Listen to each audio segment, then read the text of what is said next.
British Columbia Institute of Technology acknowledges that our campuses are located on the unceded traditional territories of the Coast Salish nations of Musqueam, Squamish, and Tsleil-Waututh.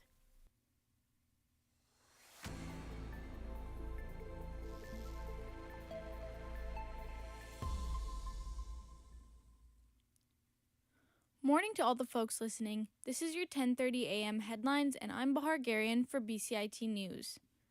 A top official at the Bank of Canada says consumers would benefit from more competition in the country's highly concentrated banking sector. Senior Deputy Governor Carolyn Rogers calls Canada's banking system an oligopoly, where the big six players dominate the industry. She says that's been a good thing for stability in the financial system, but that there's more room for competition from smaller players in the field.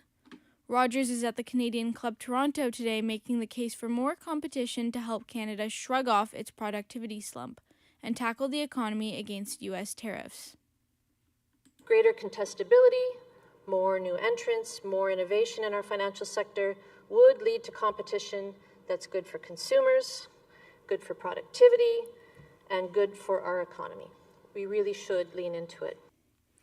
The Princess of Wales has stated that she suggests for parents to please put down the phone.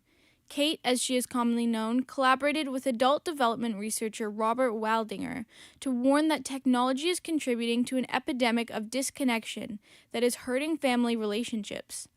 Long-term happiness in adult life is a topic she studies deeply and concluded that we can live more satisfying and healthy lives with better relationships if we stop using phones as often. Devices that promise to keep us connected often do the opposite, they say in an essay posted on the Royal Foundation Centre for Early Childhood website. ABC's Maggie Rully has more. Princess Kate is calling this an epidemic of disconnection, and she says it's especially troubling for young children. Now, in this new essay, she writes, when we check our phones during conversations, scroll through social media during family dinners, or respond to emails while playing with our children, we're not just being distracted, we are withdrawing the basic form of love that human connection requires. Some studies in the United States have shown that an El Niño year may be less costly than a cooler La Niña year in terms of temperature and rain. The weather has arrived to warp weather worldwide as La Niña year is coming. A 1999 economic study found that drought from La Niña cost U.S. agriculture between $2.2 billion to $6.5 billion, which is far more than the $1.5 billion cost of El Niño. ABC's Chuck Siverston has more. In the U.S., La Niña often means more precipitation, including possible snowstorms in northern areas and winter dryness in the south. It can also trigger heavier rain in some countries, drought in others. A La Niña occurs when certain parts of the central Pacific Ocean cool more than normal. But this La Niña, the experts say, is likely to be not very strong and may disappear in the next few months based on computer models. The first phase of a plan that could see eventual peace in Gaza has been agreed upon by Hamas and Israel. The first stage will see Hamas release the 20 living hostages and Israeli forces pull back from Gaza. Foreign Affairs Minister Anita Anand says now is also the time to resume getting much-needed aid into the area. Prime Minister Mark Carney calls the next 48 hours crucial to the Gaza peace process. We are advocating at all times for the flow of humanitarian aid, and that should be unimpeded.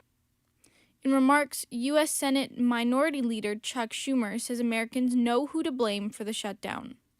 Every day that Republicans refuse to negotiate to end this shutdown, the worse it gets for Americans, and the clearer it becomes who's fighting for them.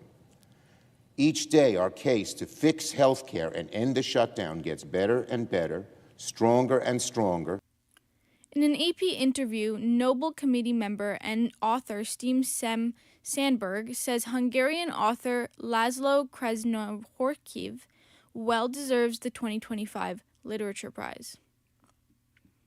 For today's weather, a few showers ending near noon, then a mix of sun and cloud with a 30% chance of showers.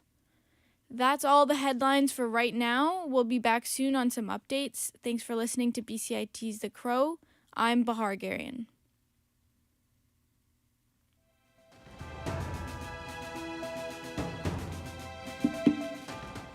Stay tuned for more on BCIT's 1680 The Crow.